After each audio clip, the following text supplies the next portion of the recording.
যাকে পেলে আমরা সত্যি ধন্য হয়ে যেতাম। আজকের এই ময়দানটা পরিপূর্ণ হয়ে যেত। 3টা বছর আমি ফাঁসির কন্ডেম ছেলে কাটিয়ে আসলাম, তার পাশের বিল্ডিং এ ছিলাম। উনি ছিলেন 1 নম্বরে, আমি ছিলাম 4 নম্বরে, মাত্র একটা দেওয়াল মাঝখানে। বিশ্বনন্দিত মুফাসসির কোরআন আল্লামা দেলাওয়ার হোসাইন সাইদি রহমতুল্লাহ আলাই, আল্লাহ রাব্বুল আলামিন তার গোলামের সারা জীবনের একটা দোয়া, আল্লাহুম্মা ইন্নী আসআলুকা শাহাদাতান ফি সাবিলিক। হে আল্লাহ, তুমি আমাকে সাধারণ ভাবে মরণ দিও না, শাহাদাতের মরণ দিও। আমি জেলখানায় যতবার সাক্ষাৎ পেয়েছিলাম, যে কয়বার তার কাছে যেতে পেরেছিলাম, বারবার বলতেন, হামজা, আল্লাহ আমাকে যেন সাধারণ ভাবে মরণ না দিয়ে শাহাদাতের মরণ দেয়। আল্লাহ ঠিক তার সারা জীবনের সেই দোয়া কবুল করে জালেমদের মাধ্যমে ইমাম আবু হানিফা রহমতুল্লাহ আলাইহে তাকে যেমন বিষ প্রয়োগ করে হত্যা করা হয়েছিল, এ বাংলাদেশের কৃতি সন্তান তাফসীরুল কোরআন মাহফিল, এই শব্দটার সারা বিশ্বে যার নামে পরিচিত, তিনি শহীদ আল্লামা দেলাওয়ার হোসাইন সাইদি। তাফসীরুল কোরআন মাহফিল, এই শব্দের জনক বলা হয় তাকে। গণিতের জনক একজন আছে, ইতিহাসের জনক আছে, পৃথিবীর প্রত্যেকটা জিনিসের জনক আমরা আলাদা আলাদা বানিয়েছি। আমার যতটুকু জ্ঞান বা ধারণা, বাস্তবতা আমি দেখেছি, বাংলাদেশের তাফসীর মাহফিল এটা বললে আল্লামা সাইদির নাম চলে আসে। সেই শহীদ আল্লামা সাইদি সাহেবকে আমরা হারিয়ে ফেলেছি। রব্বুল আলামিন তার কবরটাকে যেন জান্নাতের সুউচ্চ মাকাম দান করেন। জান্নাতুল ফেরদাউসে একেবারে সর্বোচ্চ চূড়ায় আল্লাহ তাকে যেন পৌঁছিয়ে দেন। তার সারা জীবনের কোরআন প্রচারের খেদমত আল্লাহ কবুল করেন।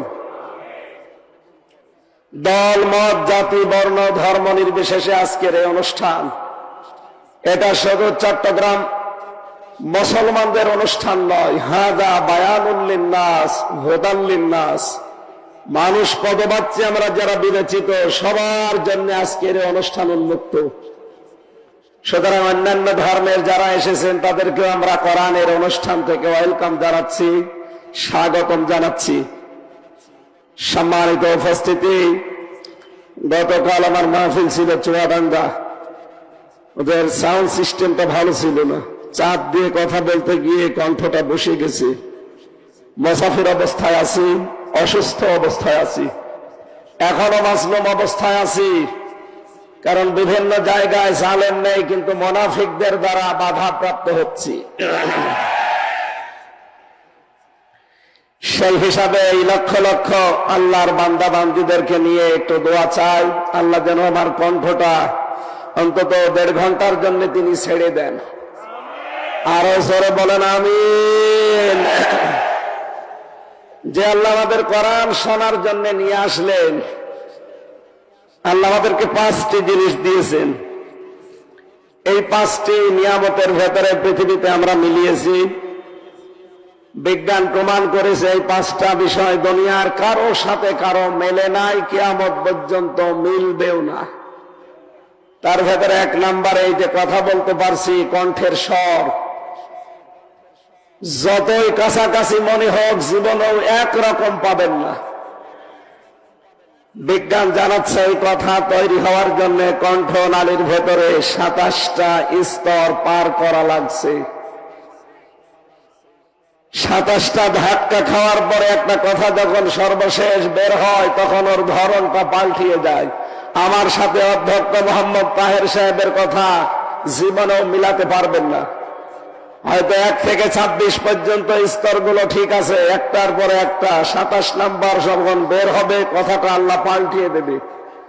তার ঢং, তার আওয়াজ, তার সিস্টেম আমার আল্লাহ নিজে কন্ট্রোল করে পাল্টিয়ে দেন। প্রতিটি জায়গায় একজন করে ফেরেশতা বসে আছে। 2 নম্বরে আমরা পেয়েছি বিজ্ঞান ভিত্তিক এই যে আমাদের জহব্বা, এই জহবার ভেতরে 1,17,000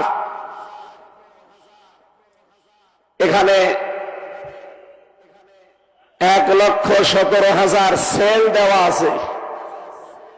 এর ভেতরে 357টা স্তর আছে। স্তর 1 লক্ষ, এর উপরে 1 লক্ষ না 1.5 কোটির উপরে আচ্ছাদন স্তর আল্লাহ আমাদের এই জহব্বার ভেতরে সাজিয়ে দিয়েছেন। আপনি যদি 1.5 কোটি খাবার এই পৃথিবীতে খেতে থাকেন, এক একটা জিনিসের স্বাদ এই জহব্বা আলাদা আলাদা বলে দিতে পারবে। আমি বিশ্বের যতগুলো দেশ ঘুরেছি, বাংলাদেশ সহ যতগুলো খাবার আমি খেতে পেরেছি, অন্যান্য দেশের কথা বাদ দিলাম, বাংলাদেশে গাজীপুরে কাপাসিয়া থানার নিরিবিলি একটা হোটেল আছে, সেখানে 180 প্রকার খাবার আমি পেয়েছি। আমার জহব্বার ভেতরে আল্লাহ স্বাদ নেওয়ার জন্য 1.5 কোটি স্তর দিয়েছেন। পৃথিবীর কোন রেস্তোরাঁ, কোন রেস্টুরেন্ট, কোন হোটেলে, কোন বাড়িতে আজ পর্যন্ত 1.5 কোটি প্রকারের খাবার কেউ রান্না করতে পেরেছে? পারবে? সবচাইতে বেশি হয় নিরিবিলি হোটেলে 180 প্রকার। এর উপরে আমি আর পাইনি। এই জন্য আল্লাহ রাব্বুল আলামিন এই জহব্বার যে স্তর দিয়েছেন, এটা এক একজনের এক এক রকম স্বাদ গ্রহণ করার যোগ্যতা আল্লাহ রাব্বুল আলামিন দিয়েছেন। 3 নম্বরে পেয়েছি চামড়া। এই আমাদের শরীরের ভেতরে 3.5 হাত এই বডিতে 9,768 প্রকার চামড়া আল্লাহ সাজিয়ে দিয়েছেন। এক এক জায়গার চামড়া এক এক রকম। সব জায়গার চামড়া যদি এক রকম হতো, দুনিয়ায় কোনো কাজ আমরা করতে পারতাম না। আমার চামড়া ওনার চামড়া যদিও মনে হচ্ছে কাছাকাছি দেখতে, আমার চামড়া যদি ফেটে যায়, কেটে যায়, পুড়ে যায়, ওনার চামড়া এনে লাগিয়ে দেবেন। ডাক্তার সাহেব তো ছিলেন, চলে গেলেন, ওনাকে জিজ্ঞাসা করলো পেতেন। কোন মানুষের চামড়া আমার সাথে লাগাবেন, যত বেশি লাগাবেন তত পছন্দ ধরবে, ওই জায়গাটা নষ্ট হয়ে যাবে। আমার এই জায়গাটা যদি ভালো বানাতে হয়, আমার শরীরের এই 9,768 প্রকার চামড়ার কোন জায়গা থেকে কিনে ওই জায়গায় লাগিয়ে দিলে আস্তে আস্তে ভালো হয়ে যাবে। বাড়ি যেয়ে বলবেন আল্লাহু আকবার। এরপরে বেশি আমরা আঙ্গুলের ছাপ। দুনিয়া তৈরি হওয়ার পর থেকে আজকের এই দিন পর্যন্ত, এখান থেকে কিয়ামত পর্যন্ত যত মানুষ আসবে, কারো সাথে আঙ্গুলের এই ছাপ কোনদিন মেলে নাই, কোনদিন মিলবে না। অথচ মাত্র 153টা এখানে রেখা দেওয়া আছে, মাত্র 153টা। কারো সাথে কারো মিল নেই। যদি মিলে যেত, কত মানুষের জমি জায়গা যে উলট পালট হয়ে যেত, তার ইয়ত্তা ছিল না। এরপরে আমরা পেয়েছি 5 নম্বরে মানুষের চোখ। এই চোখের ভেতরে 1,70,000 রগ আছে, মনি আছে, কর্নিয়া আছে, লেন্স আছে, লেস আছে, ইকুয়াল আছে, ডিফ ইকুয়াল আছে। এগুলোর এক এক মানুষকে আল্লাহ এক এক রকম ভাবে দিয়েছেন। কিয়ামত পর্যন্ত কারো চোখের এই স্তরগুলো, এই মণিগুলো একজনের সাথে আর একজন কিয়ামতের আগ পর্যন্ত মিলা সম্ভব না। যে আল্লাহ আমাদেরকে এগুলো দিয়েছেন, এই ময়দানে এতদিন পর্যন্ত প্রায় 17 বছর কেউ কথা বলতে পারে নাই। কোরআনের কথা হোক, বাইরের কথা হোক, অবিশ্ব শক্তি বিশেষ করে এই জালেমরা আমাদের কণ্ঠকে রোধ করে রেখেছিল। 27টা স্তর পার করে যে আল্লাহ আমাদের কথা বলার যোগ্যতা দিয়েছেন, খালাকাল ইনসান আল্লামাহুল বায়ান। আল্লাহ বলেন, আমি মানুষ বানিয়েছি, আমি কথা বলা শিখিয়েছি। সুতরাং আমরা যারা কথা বলতে পারছি, যে আল্লাহ 5টা নিয়ামত আমাদেরকে আলাদা ভাবে দিয়েছেন, সে আল্লাহর জন্য পড়ছি আলহামদুলিল্লাহ। মাথার ভেতরে বিজ্ঞান প্রমাণ করছে, আমি যা বলছি স্তরগুলো আপনি মিলাবেন। এই মাথার ভেতরে পুরাটাই 7টা জিনিস আল্লাহ এর ভেতরে ঢুকিয়ে রেখেছেন। ফ্রন্টাল লব আছে, এখানে প্যারাইটাল লব আছে, টেম্পোরাল লব আছে, অক্সিপিটাল লব আছে, মোটর কর্টেক্স আছে, সেন্সরি কর্টেক্স আছে, বাক শক্তি আছে।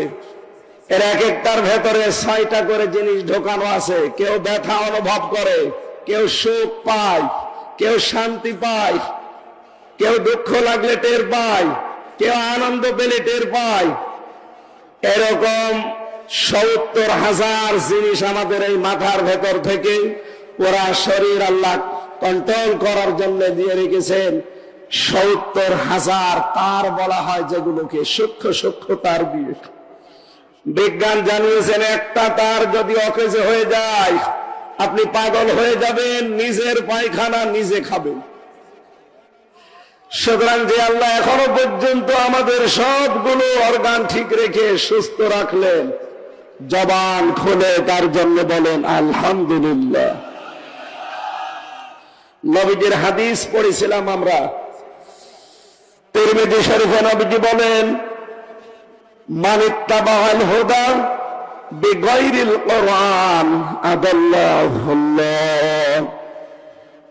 পৃথিবীতে যে লোকটা আল্লাহর পাঠানো এই আখেরি কালাম কোরআনে কারীম বাদ দিয়ে কোন জায়গায় হেদায়েত পাওয়ার জন্য ছুটে যাবে, তার নিয়ত যদি ভালো থাকে আল্লাহ নিজে দায়িত্ব নিয়ে তাকে গোমরা বানিয়ে দেবে।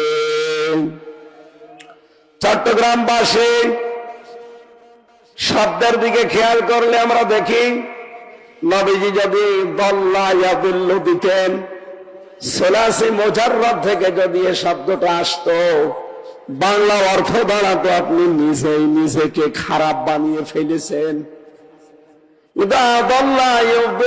বাবে ইফাল থেকে আসার কারণে বাংলা অর্থ দাঁড়িয়েছে আপনার হয়তো নিয়ত ভালো ছিল, এমন কোন জায়গায় গিয়েছিলেন ভালো হওয়ার নিয়তে, কিন্তু সেখানে কোরআনে কারীম ছিল না, কোরআনের কর্মসূচি ছিল না। এই জন্য আল্লাহ নিজে রাগ করে আপনাকে দায়িত্ব নিয়ে আরো গোমরা বানিয়ে দেবেন। বলেন নাউজুবিল্লাহ। কথাটা ওজন কত আপনি এখনো টের পাননি। চট্টগ্রামবাসী খুব খেয়াল করে হাদিসের দিকে মনোনিবেশ করেন। নবীজির কথা ছিল আদাল্লাহুল্লাহ, আল্লাহ নিজে দায়িত্ব নিয়ে তাকে গোমরা বানিয়ে দেবে।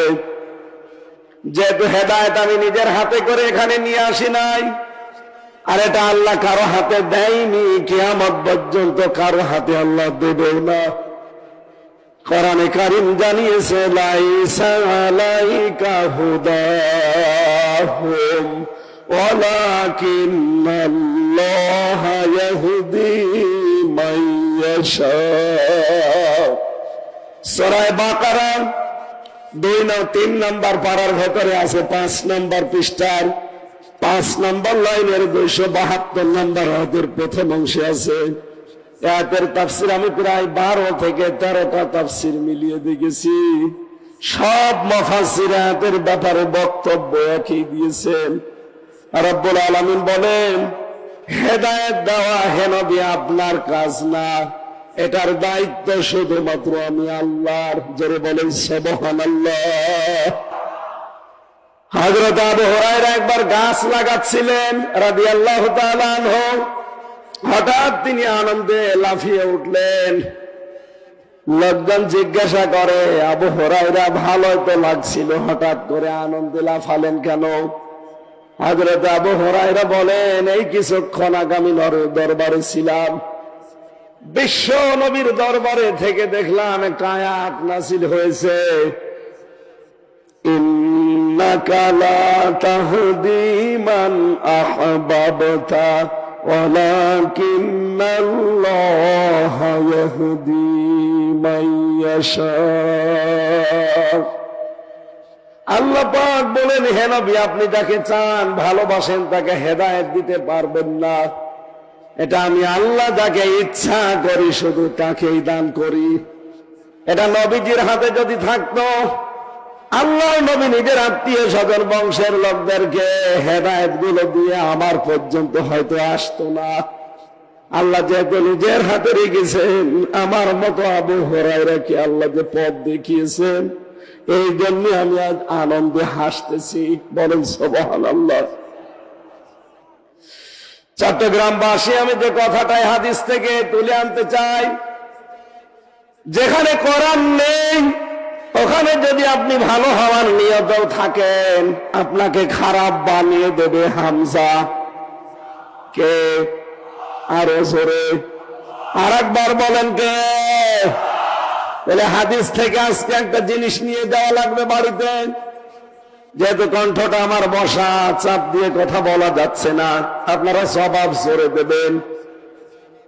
এই দেশে এখন 48,000 পীরের দরবার আছে সরকারি জরিপে, বেসরকারি জরিপে আরো বেশি, আর এই চট্টগ্রাম বিভাগে এগুলো আরো বেশি। এই অঞ্চলে তো ঘরে ঘরে আল্লাহর ওলি। এক কথা বলেন না কেন? ঘরে ঘরে পীর সাহেব। পুরুষ মানুষ শুধু পীর দাবি করে শেষ হয়ে যায় না, মহিলারাও নাকি পীর। ওটা পীর আম্মা, মহিলা পীর। আমি পীর হতে নিষেধ করি না, পীর তো ভালো জিনিস। পীর মানে উস্তাজ, পীর মানে শিক্ষক, পীর মানে মুআল্লিম। আপনি যেটা জানেন না, যিনি জানে তার কাছে জেনে নেবেন, এইটার নাম পীর। এটার নাম কি? অধ্যক্ষ মোহাম্মদ আবু তাহের। আপনি যেটা জানেন না, ওনার যে বিষয়ে জ্ঞান আছে, ওনার কাছে জেনে নেবেন, উনি আপনার পীর। ওনাকে পীর মানেন তো? এক কথা বলেন না কেন? এই হিসাবে 48,000 না, 48 লক্ষের উপরে পীর হয়ে যাবে না? এজন্য পীর জিনিস ভালো, কিন্তু ব্যবহারটা আমরা খারাপ করে ফেলেছি অনেকে। আজ বাংলাদেশের মানুষের স্বভাব, যে জিনিস যত ভালো বের হয়, খুব তাড়াতাড়ি এই দেশের মানুষ তার নকল তাড়াতাড়ি বের করতে পারে। পীর তো ভালো জিনিস। এদেশে ইসলাম নিয়ে এসেছে পীর সাহেবরা। বাইজিদ বোস্তামি চট্টগ্রামের রহমতুল্লাহ আলাই, সিলেটের শাহজালাল রহমতুল্লাহ আলাই, আমার খুলনা বিভাগের খান জাহান আলী রহমতুল্লাহ আলাই, এই মানুষগুলো এই দেশে ইসলাম নিয়ে এসেছিলেন। তারা তো ভালো, কিন্তু এই জিনিসকে পুঁজি করে অনেকে আজ হাজারো দরবারে ব্যবসা করে খাচ্ছে। এই জন্য ওই সমস্ত দরবারে গেলে, বিশেষ করে চট্টগ্রামের বাইতুল শরীফ মরহুম মাওলানা আব্দুল জব্বার রহমতুল্লাহ আলাই, আমি তার জীবনী পড়েছি। ওই সমস্ত সময় তাদের দরবারে আসলে তারা কোরআন তুলে দিত।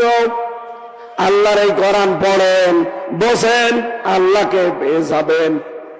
কিন্তু আমরা আশ্চর্যের সাথে লক্ষ্য করে দেখছি, এই 48,000 দরবারের পরবর্তীতে যারা এ দরবারগুলো এখন দায়িত্ব পেয়েছে, তাদের বংশধর, তাদের সন্তানাদিরা এখনো অনেকে আর কোরআনের উপরে নেই। হাদিস ছিল কি? কোরআন যেখানে নেই, ওখানে যদি আপনি ভালো হওয়ার নিয়তেও যান, আপনাকে খারাপ বানাবে কে? এই জন্য এই সমস্ত দরবারগুলোতে মানুষ কিন্তু ভালো হওয়ার নিয়তে আমরা চাই, কিন্তু অধিকাংশ জায়গায় দেখি ভালো হওয়ার পরিবর্তে মানুষ আরো খারাপ হয়ে যায়। আমি নাম ধরে বলছি আপনাকে সরাসরি জানার জন্য। এই বাংলাদেশে হাজার হাজার দরবারের ভেতরে অন্যতম একটা দরবার রাজার কুতুববাগ। এই কথা বলেন না কেন? দেওয়ানবাগ। ওদিকে ফরিদপুরের আগ্রাসী, সুরেশ্বরী, চন্দ্রপাড়া, আমার কুষ্টিয়ার লালনের মাজার, এই চট্টগ্রাম, সিলেট, বরিশাল, এ সমস্ত বিভাগ থেকে মানুষেরা দলে দলে পালে পালে কুষ্টিয়ার লালনের মাজারে যায়। আপনারা জান তো ভালো হওয়ার নিয়তে যে ওখানে আল্লাহর ওলি শুয়ে আছে, লালন শাহ। কিন্তু ওখানে কোরআন চলে না, কোরআনের কোন কর্মসূচি ওখানে নেই। ওখানে সব হয় প্রকাশ্য শিরিক, কুফরি আর বেদাত। সারা বাংলাদেশ সহ বিশ্বের আমি যতগুলো জায়গার খবর জানি, গাঁজা খেলে পুলিশে ধরে না আমি পাইনি, কিন্তু লালনের মাজারে পুলিশ পাহারা দিয়ে গাঁজা খাওয়ায়। পৃথিবীতে আমার মনে হয় একটা নিরাপদ জায়গা যেখানে পুলিশ পাহারা দিয়ে গাঁজা খাওয়ায়। এই জায়গায় মানুষ যাচ্ছে ভালো হওয়ার নিয়তে, ভালো হওয়ার পরিবর্তে মানুষ আরো খারাপ হয়ে যাচ্ছে। এই কারণে আগে বিড়ি খেত না, এখন বিড়ি খায়।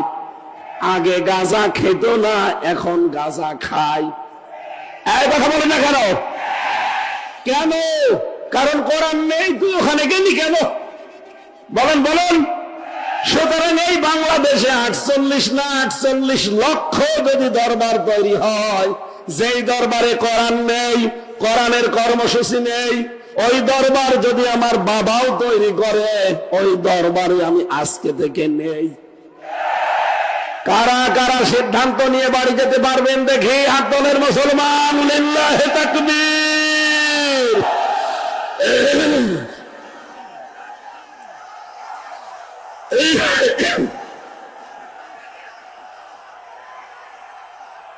আলহামদুলিল্লাহ।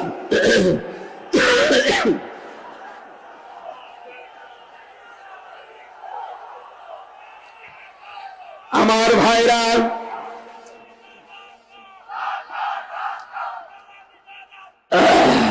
বসেন। আমি যে কথাটা বললাম এটা যদি সত্যিই মেনে নিতে পারেন, শুধুমাত্র এই কয়জন আমার সামনে না, এটা রেকর্ড হচ্ছে, তামাম দুনিয়ার বাংলা ভাষাভাষী মানুষ যারা আছে সবাই শুনছে। এমনকি জেলখানার ভেতরে আমি 3টা বছর দেখেছিলাম বড় বড় তাফসীর মাহফিল গুলো বাংলাদেশে যেখানে অনুষ্ঠিত হতো, এগুলোর ভেতরে টিভির পর্দা দেওয়া আছে, অনেক কারারক্ষীর মাধ্যমে এই মেমোরি কার্ডে ওয়াজ তাফসীর এগুলো ভরে মানুষকে দেওয়া হতো, ওরা শুনতো। তার মানে কাল এই মাহফিলটা চট্টগ্রামের নামে বাংলার বিভিন্ন জেলখানায় আসামিরা শুনতে পাবে। বহু মানুষের ভেতরেও বিভ্রান্ত হয়। আমি একটা উদাহরণ বলছি, আমার সাথে জেলখানায় ছিল একজন 25 বছর চিত্রনায়ক সোহেল চৌধুরী হত্যা মামলার আসামি মামুন। আমরা 2:30-3টায় উঠতাম জিকির করার জন্য, তাহাজ্জুদ পড়ার জন্য। দেখতাম ওই ভাই 3টার দিকে উঠে জোরে জোরে জিকির করতেছে। কোন জাতের জিকির না, বানানো জিকির। কি জিকির? উনি জিকির করছে ইয়া রাসূলুল্লাহ, ইয়া রাসূলুল্লাহ। কি গো? মাওলানা মামুনুল হক আর আমি এক জায়গায় ছিলাম, নামাজ ভুল হয়েছে তো ওর জিকিরের ঠেলায়। একদিন ডাক দিয়ে বললাম যে ভাই কি করেন? ও যে হুজুর জিকির করি। কিসের জিকির? রসুলের ইশকে। ও, আপনি ইয়া রাসূলুল্লাহ, ইয়া রাসূলুল্লাহ জিকির পেয়েছেন কোথায়? বলছে আমার এই জেলখানায়, আমার রুমে একজন সবুজ পাগড়ি মাথায় দেওয়া মাইজ ভান্ডারী বাবার মুরিদ এসেছিল। উনি আমাকে এই জিকির শিখিয়েছে যে তাড়াতাড়ি যদি বের হতে চান তাহলে ইয়া রাসূলুল্লাহ জিকির করেন। মাওলানা মামুনুল হক আর আমি 2জন বললাম যে ভাই ইয়া রাসূলুল্লাহ বলে কোনো জিকির নেই। জিকির একটা ইবাদত। রাসূলের নামে আপনি দরুদ শরীফ পড়তে পারেন, কিন্তু জিকির যদি করতে হয় এই পৃথিবীতে একমাত্র করা লাগবে আমার আল্লাহর নামে। কোরআনে কারীম জানিয়েছেন ওয়াল্লাযীনা লা ইয়াদউনা মা'আল্লাহি ইলাহান আখার। সূরা ফুরকান 68 নম্বর আয়াতের প্রথম অংশে আছে রব্বুল আলামিন বলেন রহমানের বান্দা তো তারা যারা আল্লাহর সাথে অন্য কাউকে ডাকে না। চট্টগ্রামবাসী, সারা বাংলাদেশের 64 জেলাতে আমার এই ছোট্ট জীবনে আমার যাওয়া আছে। আমি দেখেছি সবচেয়ে বেশি জিকিরের নামে ভণ্ডামি হয় চট্টগ্রাম বিভাগে। জিকির একটা ইবাদত, এইটা নিয়ে পাগলামি শুরু হয়েছে। আপনি আল্লাহ বাদে কারো নামে জিকির করতে পারবেন না। এই কথা বলেন না কেন? এই যে ফেনী, কুমিল্লা, ব্রাহ্মণবাড়িয়া কোন বিভাগে? চট্টগ্রাম। বলেন বলেন, এখান থেকে জিকির গুলো বেশিরভাগ আবিষ্কার হয়। এরা আল্লাহর নামে কিছুক্ষণ জিকির করার পরে দেখি জিকির করে ইয়া রাসূলুল্লাহ, ইয়া আলী বাবা, দয়াল বাবা, কেল্লা বাবা, ফতে বাবা, শাহ আলী বাবা। সাবধান মুসলমান, এদের পরবর্তীতে 69 নম্বর আয়াত, ইউদাফু লাহুল আযাবু ইয়াউমাল কিয়ামাহ। আল্লাহ পাক বলেন আমার নামে জিকির করে আর পাশাপাশি অন্য কাউকে যারা জুড়ে ডাকে তাদের শাস্তি হবে ডবল। এদের লাইভ চলছে, আমি জানি ওনাদের কানেও যাচ্ছে। চট্টগ্রামের মুসলমানেরা আপনার হাতে পায়ে ধরে বলছি, আমি আপনাকে বাঁচাতে চাই। আমি কোরআন দিয়ে দলিল দিয়েছি। আপনি যে বাবার কথা মতো জিকির করেন, উনি যদি কোরআনের দলিল দিতে পারে আমি আজকে আয়াত পড়বো না, আর বাদ দিয়ে দেব। কিন্তু আপনাকে কোরআনের দলিল দেওয়া লাগবে। কথা বলেন ঠিক কিনা? কিসের কেল্লা বাবা, কিসের ফতে বাবা, কিসের শাহ আলী বাবা? কোন বাবার নামে দুনিয়ায় জিকির নেই। জিকির হবে কার নামে? এমনকি লাভ ফাল দেওয়া জিকিরে নেই। জিকির হবে মনে মনে, কান্না জড়িত কণ্ঠে, মৃদু আওয়াজ দিয়ে, আবেগ দিয়ে। সূরা আরাফের 205 নম্বর আয়াতে 6 নম্বর আয়াতে আল্লাহ দলিল গুলো দিয়েছেন, আর আপনি বানিয়ে নিয়েছেন। এত জোরে জোরে লাফান, ফেরেশতারা পর্যন্ত আশ্চর্য হয়, আসলাম কোন দেশে। সাবধান, আজকে থেকে আর জিকির করা যাবে না আল্লাহ বাদে অন্য কোন নামে। জেলখানায় 25টা বছর ওই লোকটা, সে একটা মাজলুম মানুষ হয়ে গেছে। তাকে আপনি একটা ভালো জিকির শিখিয়ে দেবেন না, একটা নতুন আবিষ্কার করা জিকির আপনি শিখিয়ে তার জীবনটা আপনি ভুল পথে ঠেলে দিলেন। নিজেও তো জাহান্নামে যাচ্ছেন, ওই মানুষটাকেও সাথে নিয়ে যাচ্ছেন। কথা বলেন না কেন? সুতরাং বাংলাদেশে আলেম নামে কিছু জালেম পয়দা হচ্ছে। আমি নাম নিতে চাই না, তাদের আমার ঘৃণা লাগে। এই মানুষগুলো আজ আলী বাবা, শালি বাবা, কেল্লা বাবা, ফতে বাবার নামে জিকির করে আপনাদেরকে দিয়ে করাই। ওরা জাহান্নামে যাচ্ছে, যাক, ওদের শাস্তি হবে ডবল। আপনি আমি ওদের সাথে যেতে চাই? বলেন। সুতরাং আজকে সিদ্ধান্ত নিয়ে যারা হাত তুলেছেন, কোরআন যেখানে নেই আমি ওখানে আজকে থেকে আর নেই, তাহলে হেদায়েত আপনাকে আমার আল্লাহ দেবে। দ্বিতীয় পয়েন্টে পেয়েছি, বাংলাদেশে এখন 48টা রাজনৈতিক নিবন্ধিত দল, এর বাইরে আরো আছে নিবন্ধনের বাইরে, সব মিলে প্রায় 84টা হবে। যতগুলো দল এই দেশে রাজনীতি করছে, যেই দলের কর্মসূচিতে কোরআন নেই, কোরআনের কর্মসূচি নেই, আল্লাহর কসম আপনি যদি ভালো হওয়ার নিয়তে সেখানে থাকেন, নিচে আল্লাহ দায়িত্ব নিয়ে আপনাকে আরো খারাপ বানিয়ে দেবে।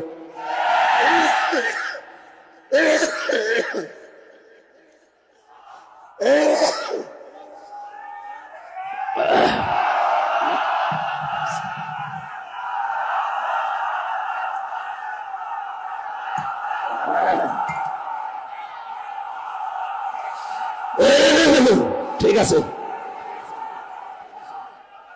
বীর চারতলাবাসী, আজকে থেকে এখনই সিদ্ধান্ত পরিবর্তন করা লাগবে। আমি আমার বাবার কথা বলছি না, আল্লাহর কসম আমি আমার ইমান থেকে কথা বলছি।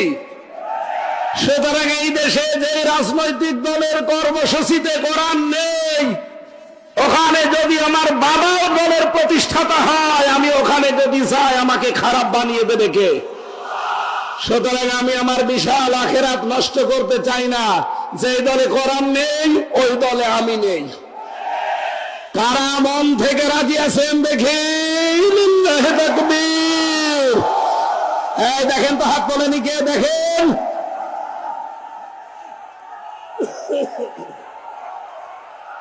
আলহামদুলিল্লাহ, মাহফিল সাকসেস। বসেন, আমি তো বসতে আর বলি না, বসেন। আলহামদুলিল্লাহ, মাহফিল সাকসেস।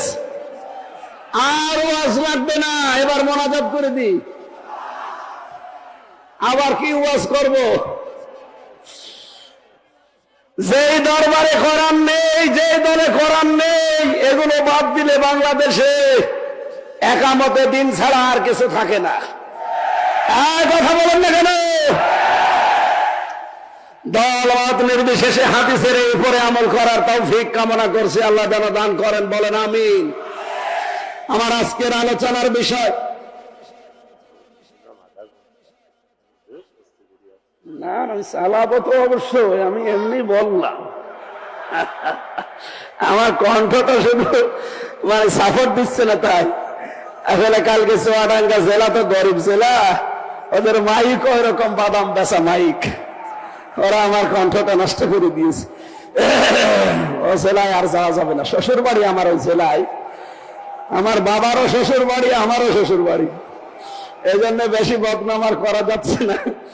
কিন্তু আমার বাবার শালারা, আমার শালারা আমার কণ্ঠটা কালকে এরা নষ্ট করে দিয়েছে। আমি এত আশা নিয়েছিলাম যে আজকে চট্টগ্রামে ঐতিহাসিক প্যারেড ময়দানে একটা নতুন বিষয়ের উপরে আলোচনা করব আপনাদের সামনে, কিন্তু কণ্ঠ সাপোর্ট করছে না।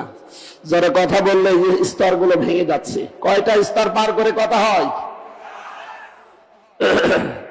একটু মাঝে মাঝে ঝামেলা হলে আপনারা কিছু মনে করেন না, আসলে সাপোর্ট দিচ্ছে না। 3টা বছরে জালেমরা এমন কোন টর্চার করে নাই। ফাঁসির ওই কন্ডেম ছেলে আমার 11 ঘন্টা টাঙিয়ে মাজায় দড়ি দিয়ে পিটিয়েছে। খাবার দাবার তো দিতই না, ওই যেন মরে না যায় তাই। যোগাযোগ বিচ্ছিন্ন। আমার দিকে সিসি ক্যামেরা তাক করা, কেউ যেন আমার সাথে কথাও না বলে।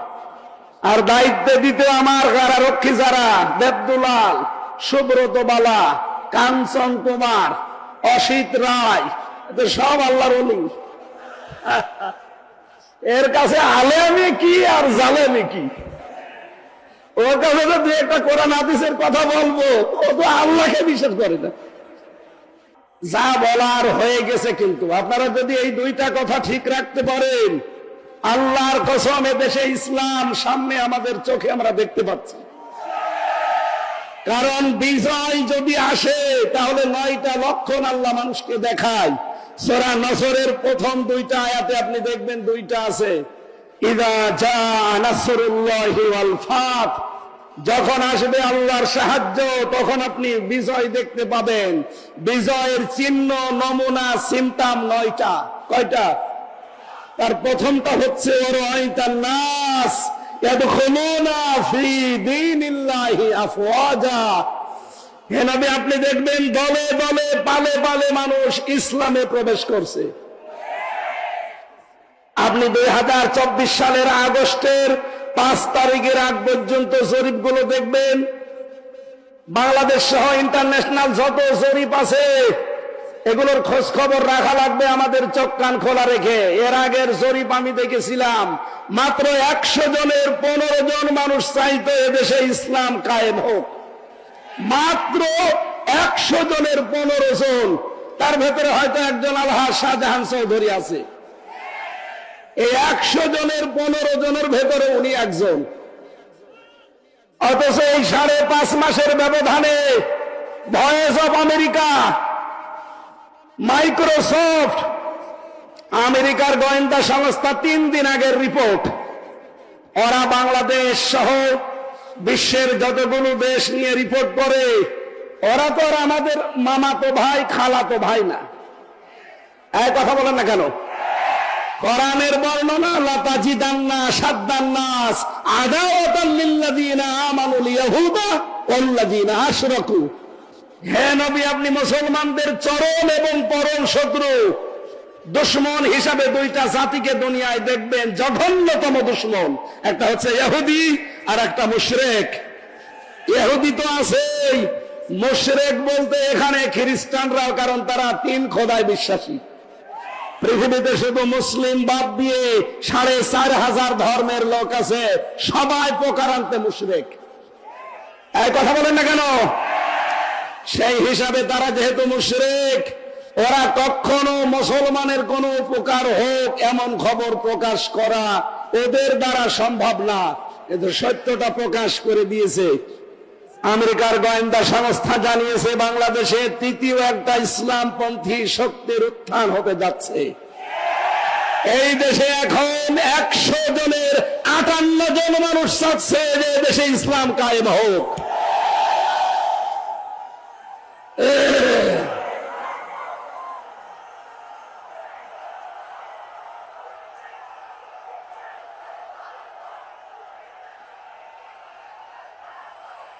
আলহামদুলিল্লাহ। সেই হিসাবে আমি বিশ্বাস করি সূরা নসরের এই 2 নম্বর আয়াত 100 ভাগ। আপনারা না 98 ভাগ? কত ভাগ? ফি দীনিল্লাহি আফওয়াজা, দলে দলে পালে পালে মানুষ ইসলামে প্রবেশ করবে। আগে আলহাজ শাহজাহান চৌধুরী যদি কুষ্টিয়ায় যেতেন খুব বেশি হলেও 200 থেকে 500 মানুষ হতো। এখন শাহজাহান চৌধুরী কুষ্টিয়ায় যাক, আমিরে জামাত ডক্টর শফিকুর রহমান কুষ্টিয়ায় যাক, চরমনায়ের পীর সৈয়দ রেজাউল করিম সাহেব যাক, 200-500 না, 2 থেকে 5 লাখ মানুষ কমপক্ষে হবে, কোনো ব্যাপারই না। এটা আফওয়াজার ভেতরে পড়ে না। মাত্র 5 মাসের ব্যবধানে যদি অবস্থা আল্লাহ তৈরি করে দেয়, আর 5 মাস যেতে দেন। এই জন্য সৈয়দ মুফতি রেজাউল করিম হাফিজাহুল্লাহ 3 দিন আগে উনি সাংবাদিকদেরকে জানিয়েছেন যে নির্বাচন 1 থেকে 1.5 বছর পর হোক, অসুবিধা নেই। পেছন দিক থেকে দেখলাম একজন জামাটিনি ধরছে। তার মানে সে বুঝে ফেলেছে যে না, হবে না। হুজুর সব এক হয়ে গেছে। দেশের দাড়িওয়ালা টুপিওয়ালা, নামের আগে যাদের মোহাম্মদ, নামের শেষে হুসাইন, এদেরকে আর থামানো যাচ্ছে না। এরা সব এখন এক হয়ে গেছে। সুতরাং আমি বিশ্বাস করছি কিছুদিনের ভেতরে দেখবেন 100 জনের 100 জন মানুষ বাংলাদেশে বলবে আমরা কোরআনের রাজ কায়েম করতে চাই। আল্লাহ যেন এটা দেখে মরার তৌফিক দেন, বলেন আমিন। জেলখানার 3টা বছরে ফাঁসির কন্ডেম সেলের ভেতরে যেহেতু যোগাযোগ বিচ্ছিন্ন ছিলাম, আল্লাহর সাথে সম্পর্ক আমার খুব ভালো ছিল। 24টা ঘন্টায় কোনো কাজ নেই। বই পড়ার জন্য কারারক্ষীকে বললে যেহেতু দেবদুলাল এনে দিত বঙ্গবন্ধুর আত্মজীবনী, ও ছাতা পড়ে আমি করবো কি? বলতাম যে স্যার একটু বই এনে দেন। একদিন নিয়ে এসে দিল বঙ্গবন্ধুর ছেলেবেলা। আমি বললাম এটা লাগবে না। তারপরের দিন বললাম, উনি নিয়ে এসে দিল বঙ্গবন্ধুর চীন সফর। স্যার আর বই নেই? হ্যাঁ আছে, নিয়ে আসেন। এরপরে নিয়ে এসে দিয়েছে বঙ্গবন্ধুর আত্মজীবনী। একদিন রাগ করে বলে ফেললাম যে বই নিয়ে আসার আর জায়গা পান না, আমার ফাঁসি চাই, এই বইটা নিয়ে আসতে পারেন না? এই বই পড়তে নেই। পড়তে নেই কেন? ওইটা নিয়ে আসেন। আমি মেজর ডালিম বলছি ওই বইটা নিয়ে আসেন। আপনি যেহেতু অন্য ধর্মের মানুষ, আপনি তো আনবেন না। তো অন্তত কোন মুসলমান কারারক্ষীকে বলেন সে যেন একটা তাফসির আমার এনে দেয়। আল্লাহর ইশারা এনে দিয়েছে ফি জিলালিল কোরআন আর তাফহিমুল কোরআন। আমি যেই দুইটাকে সবচাইতে বেশি ভালোবাসি। 3টা বছর মাওলানা মামুনুল হক, মাওলানা শাকাওয়াত হোসেন রাজি আর মুফতি নূর হোসাইন নুরানি হাফিজাহুল্লাহ 3 জন আলেম আমার পাশে ছিল। খুব বড় মাপের আলেম তারা, কওমি মাদ্রাসার বড় ভালো মানুষ। অনেক অবদান আমার এই 3 বছরে তাদের জীবনে আর আছে। আমি তাদের কাছে ঋণী হয়েছি, তাদের কাছে অনেক কিছু পেয়েছি, বিশেষ করে আরবি গ্রামার। আমি কোরআনের সাথে তাফসিরের সাথে মিলিয়ে মিলিয়ে যেগুলো পেয়েছি, 3টা বছর আল্লাহকে আমি একটা কথাই মনে হয় বেশি বলেছি, আল্লাহ জীবনে আমি কিচ্ছু চাই না, কোনদিন বের হতে পারবো কিনা তাও জানি না, কারণ জালেম যে এইভাবে পড়ে যাবে কেউ কল্পনাও করে না। আমার একটাই দোয়া ছিল, মাবুদ যদি বাইরে কোনদিন যেতে পারি, অল্প সময়ে মেন কথাগুলো তোমার বান্দাদের সামনে সহজ সরল ভাষায় যেন বলতে পারি, সেই তৌফিক আমাকে দিও। আর আমি চর্ম চোখে যেন দেখে মরতে পারি যে 56,000 বর্গ মাইল এই কালাম দিয়ে চলছে।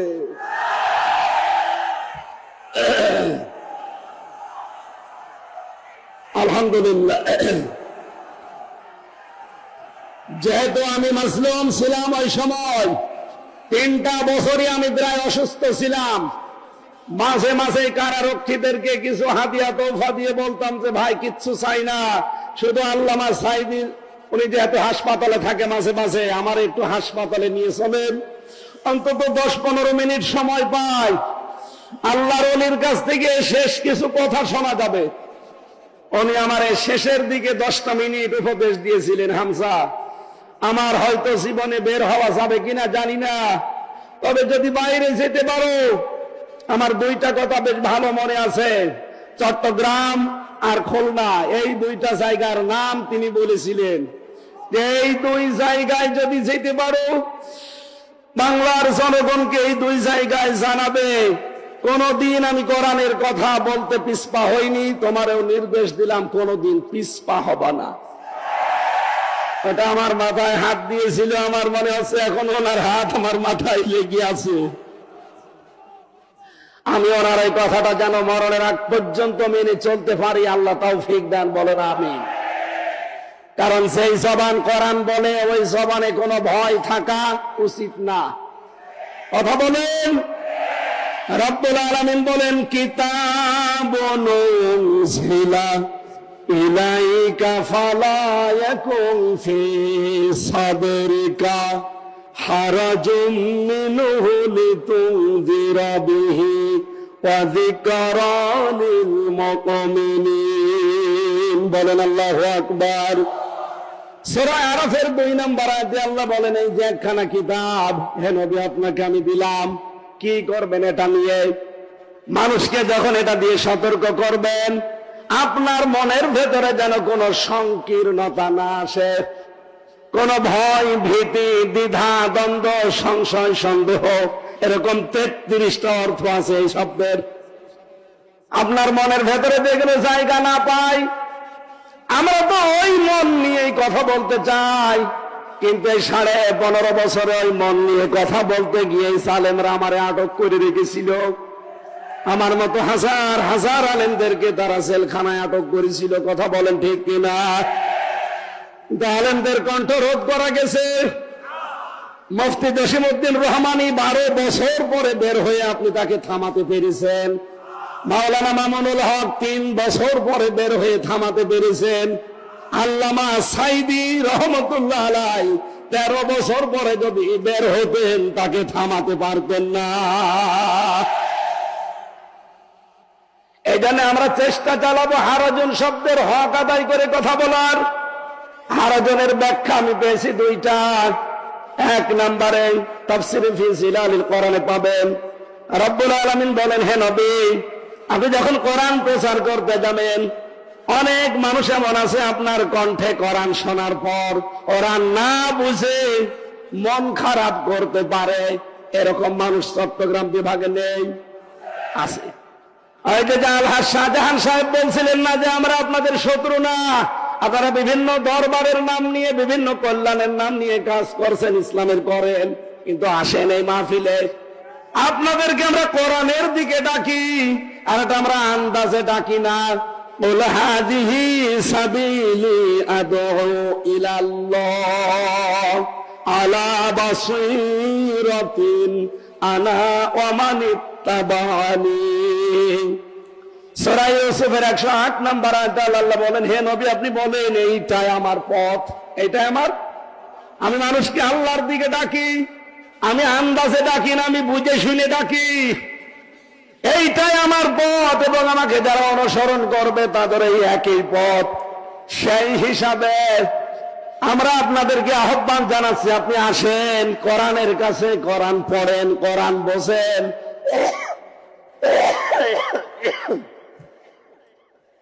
কিন্তু হারাজন শব্দের ব্যাখ্যাটা মিলে যায়। অনেক মানুষ দেখি না বুঝে, না জানার কারণে আন্দাজে আমাদের উপরে মন খারাপ করে। আপনার সাথে আমার জমি জায়গা নিয়ে কোনো ভেজাল আছে? টাকা পয়সা নিয়ে ভেজাল আছে? বলেন বলেন। আপনি ইসলামকে বিদায় করে দিতে চান, নতুন ইসলাম আমদানি করতে চান, অথচ শান্তি কামনা করেন। কিয়ামত হয়ে যাবে, কিয়ামত হয়ে যাবে, আপনি শান্তি পাবেন না। এক দোকানদার, একটা ছোট্ট উপন্যাস পড়েছিলাম। এক দোকানদার, তার কর্মচারীর নাম হচ্ছে ইসলাম। তার একটা মেয়ে ছিল, নাম তার শান্তি। যেহেতু এক জায়গায় থাকে, ছেলে আর মেয়ে দুইজন এক জায়গায় থাকলে আকর্ষণ সৃষ্টি হতে পারে না। আল্লাহ 6টা জিনিসের প্রতি মানুষের আকর্ষণ তৈরি করে দিয়েছেন, তার ভেতরে 1 নম্বরে মহিলা, নারী। যেহেতু পর্দার বিধান মানে না, এই জন্য তাদের ভেতরে দেখা সাক্ষাৎ, প্রেম, মন দেওয়া নেওয়া। শেষ পর্যন্ত মালিক টের পাওয়ার পরে বলছে, দেখো আমার বাড়ির কর্মচারী আর আমার মেয়ের সাথে লাইন, আচ্ছা করে পিটিয়েছে। পিটিয়ে চাকরি শেষ করে বাড়িতে তাড়িয়ে দিয়েছে। ইসলাম চিন্তা করছে, মালিক তোমার এই শান্তির কারণে আজ আমি মার খেলাম, চাকরি হারালাম, দেখি ওই শান্তি কয়দিন বাড়ি থাকে। চট্টগ্রাম রেল স্টেশনে যে মোবাইলে কল দিয়েছে, শান্তি তুমি কোথায়? বাড়িতে। তাড়াতাড়ি চলে আসো, চট্টগ্রাম রেল স্টেশনে পালানো লাগবে।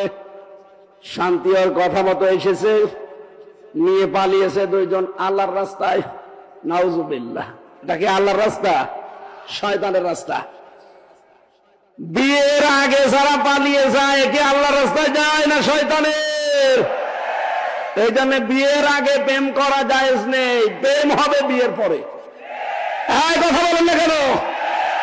বিয়ের পরে যদি সত্যি আপনি প্রেম করতে পারেন, এই যে মোতাহার ভাই আজ 16 বছর পরে ঠাকুরগাঁও বাড়ি, আমার সাথে জেলে ছিল বিডিআর, 16 বছর পরে বের হয়েছে, মাত্র 14 দিনের স্ত্রী রেখে। বিয়ের পরে মাত্র 14 দিন সংসার করে জেলে গিয়েছিল।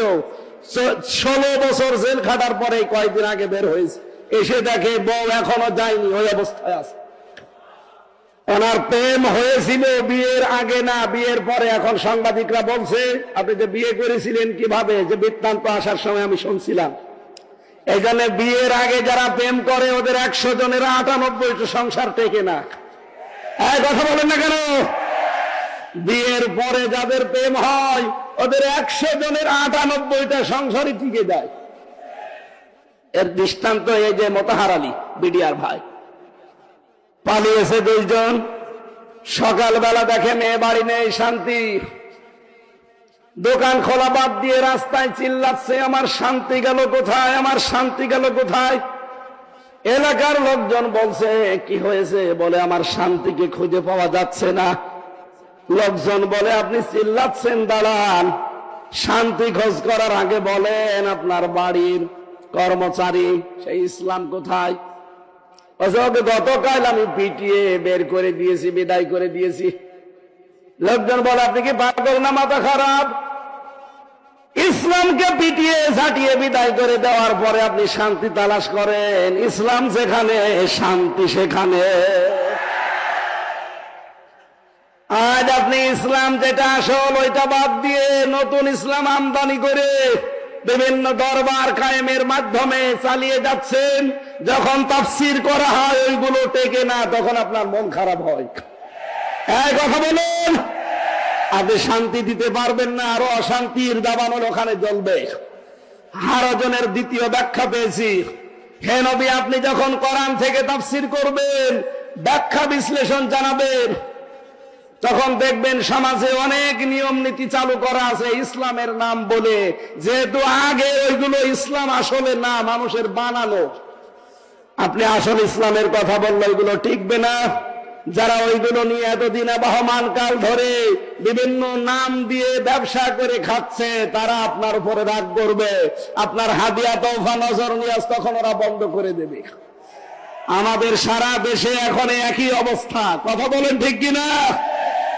কথা বলার আগেই এই 15.5 বছর তো কান পোড়া দিত, এখন কান পোড়া না দিলেও এই কথা বলে যে কোরআন থেকে আপনি কথা বলবেন, শুধুমাত্র কবরের কথা বলবেন। আরে ভাই, আপনি যে কবরের কথা বলার জন্য আমার কানের কাছে মুখ নিয়ে বলেন, কবরে তো সর্বপ্রথম শুরু হবে 3টা রাজনীতি। যারা আজ বলেন যে কোরআনের সাথে রাজনীতির সম্পর্ক নেই, আমার এই ছোট্ট মাথার ভেতরে 918 জায়গায় আয়াত পেয়েছি কোরআন দিয়ে রাজনীতি করা লাগবে। আমার চাইতে যারা বড় বড় মাথা নিয়ে বসে আছে ওনারা আরো বেশি পাবে। সুতরাং এই কথাগুলো যারা বলেন, আমার মনে হয় তারা কোরআন মানে কি তাও জানে না। ওদের পেটে যদি আপনি বোম মেরে বলেন যে কোরআন মানে কি, বলেন তো বলতে পারবে না। আমার যতটুকু বিশ্বাস, যারা কোরআনের কথা শুনলে শুধু রাজনীতির গন্ধ খোঁজেন, এখন নতুন নতুন করে কিছু মানুষ তৈরি হচ্ছে। আগামীকাল যিনি আসবেন তার পেছনে অনেকে অলরেডি লেগে গেছে। বিশেষ করে আমার চুয়াডাঙ্গার একজন, চাঁপাইনবাবগঞ্জের স্বামী স্ত্রী 2 জন, কিশোরগঞ্জের এক আল্লাহর ওলি, আগে ছাত্রলীগের সভাপতি ছিল, হাসিনা নমিনেশন দেয়নি, তাড়িয়ে দিয়েছে, বাধ্য হয়ে এখন খয়রাতি আর একটা দলে যোগ দিয়েছে। এই 4 জনের কথা সারা বাংলাদেশে আমি শুনতে পাচ্ছি। মিজানুর রহমান আজহারীর নাম ধরে ধরে বিষদগার চালাচ্ছে। ডক্টর মিজানুর রহমান আজহারীর নামে জামাতের প্রোডাক্ট বলার কারণে আল্লাহ একজন জাহান্নামের কীট জাহান্নামে পাঠিয়ে দিয়েছে। কথা বলেন না কেন? সাবেক এক প্রতিমন্ত্রীকে জাহান্নামের কীট ওইটা, কারণ তার আদর্শ মোহাম্মদ রাসূলুল্লাহ ছিল না, ওর আদর্শ ছিল কোন এক বাবা। কথা বলেন না কেন? সাফ কথা বলছি, বাংলাদেশে যার আদর্শ বিশ্ব নবী নয়, আপনি মরে গেলে বিনা হিসাবে বিনা বিচারে জাহান্নামে যাবেন। বিচারও লাগবে না, হিসাবও লাগবে না। আমি বানিয়ে বলছি। সূরা হুদ 12 নম্বর পারা 12 নম্বর পৃষ্ঠার 1ম নম্বর লাইনের 98 নম্বর আয়াত, ইয়াকদুমু কওমাহু ইয়াউমাল কিয়ামাতি ফাআওরাদাহুমুন নার ইলা আখির আয়াত। যদিও আয়াতটা ফেরাউন সম্পর্কে নাজিল হওয়া, যত তাফসীর পড়েছি সব মুফাসসির আয়াতের বক্তব্যে সামারাইজ এইটাই দিয়েছেন, যেই দলের নেতা জাহান্নামে যাবে ওই দলের কর্মী সব তার সাথে জাহান্নামে যাবে। আপনি এবার বিবেককে জিজ্ঞাসা করে দেখেন, আপনার নেতা কি জান্নাত পাওয়ার মতো? আপনি এমন নেতার আদর্শ মানেন যার রাত 9টার পরে ঠিক মতো পা মাটিতে পড়ে না। তাল গাছকে ধাক্কা দিয়ে বলে, ভাই সাইড দে, আর কতক্ষণ দাঁড়াবো? কথা বলে না কেন? এই জন্য রাজনীতির গন্ধ না খুঁজে মাওলানা আজহারীকে যারা জামাতের প্রোডাক্ট বলে চালানোর কারণে মারা তো গেছে, আমার মনে হয় অলরেডি ও জাহান্নামে চলেও গেছে। কারণ তার আদর্শ যেহেতু বিশ্বনবী ছিল না, যার আদর্শ নবী মুহাম্মদ রাসূলুল্লাহ না, সে কোথায় যাবে? আরো জোরে বলেন। এখন যারা এগুলো বলছেন জনগণকে বিভ্রান্ত করার জন্য, উনি অ্যাক্টিভ ভাবে কোন রাজনৈতিক দলের সাথে নাম লিখাননি। কথা বলেন না কেন? আরো জোরে বলেন। আরে ভাই, এই গত 4 দিন আমরা যারা কথা বলছি, মাওলানা আব্দুল্লাহ আল আমিন, মাওলানা কামরুল ইসলাম সাঈদ আনসারী, সাজ্জাদ কামাল উদ্দিন জাফরি হাফিজাহুল্লাহ, আমি আমির হামজা সহ, যদি কোনো ট্যাগ আমাদের পেছনে দিতেন, তাও হয়তো কেউ বিশ্বাস না করুক, শয়তান হালকা বিশ্বাস করত। কিন্তু আপনি ওই লোকটার নামে এমন একটা ট্যাগ লাগিয়ে দিচ্ছেন, শয়তানও বিশ্বাস করে না। আল্লামা সাঈদের বিরুদ্ধে যে মামলাগুলো দিয়েছিল তার ভেতরে একটা ছিল ধর্ষণের মামলা। যেই মহিলাকে ধর্ষণের মামলা দেওয়ার জন্য ওই মহিলাকে নিয়ে এসেছে এই যে অ্যাডভোকেট তাজুল ইসলাম, উনি জিজ্ঞাসা করছে, মা আপনাকে আল্লামা সাঈদী ধর্ষণ করেছে? বলছে জি হ্যাঁ। আপনার জন্ম তারিখ কত, জন্ম সাল? যে 1975 সালে আপনার জন্ম, আর 1971 সালে উনি আপনাকে ধর্ষণ করেছে। ওটা কি রুহের জগতে? এ পোড়াটা যে বানোয়াট, এটা আমি নিজের জীবন দিয়ে টের পেয়েছি। কারণ 3টা বছরে ওরা আমার এই বানোয়াট মিথ্যা একটা মামলা সাজিয়ে ফাঁসির কন্ডেম ছেলে রেখে দিয়েছে। 3 বছর আমার জামিন দেয়নি, অথচ আগস্টের 5 তারিখের পর শুধু মামলাটা তুলতে দেরি। আদালত বলছে কি দেখে বিচার করব, এর ভেতরে তো কোনো মাল ম্যাটারস নেই। আমি যে বিচার করব কোনো কিছুই তো পাই না, শুধু জামিন না জান পুরা মামলা খারিজ করে দিলাম। আমি বলতে গেলাম যে আদালত 3 বছর এই মামলা তো আপনার কাছে ছিল, তখন তো বলেননি যে কোনো মাল নেই, আজকে হঠাৎ করে কি হয়ে গেল? এইটাই বলতে হুজুর আমার কিছু করার নেই, আমার হাত বাঁধা ছিল। হ্যাঁ, কথা বলেন না কেন? আজকে আমার হাত খোলা আছে, আজ আমি ন্যায় বিচার করতে পারছি। আমরা বলতে চাই এই দেশে 1628টা চেয়ারে দায়িত্বে ছিল যারা, সবগুলো জালেম আর জালেমদের দোষর। একটাও যেন কোন চেয়ারে আর থাকতে না পারে। প্রত্যেককে ওখান থেকে নামিয়ে দেন এই জালেম এবং জালেমদের দোষর হওয়ার কারণে। এখানে বৈষম্যের শিকার ছিল এই 17 বছর যারা, তাদেরকে বসান। এই কথা বলেন না কেন? এবং এই 1628টা চেয়ারে যারা বসবে তাদের প্রত্যেকের হাত আমরা দেখতে চাই আবু সাইদের মতো এভাবে খোলা থাকবে। কারা কারা এটা চান দেখে?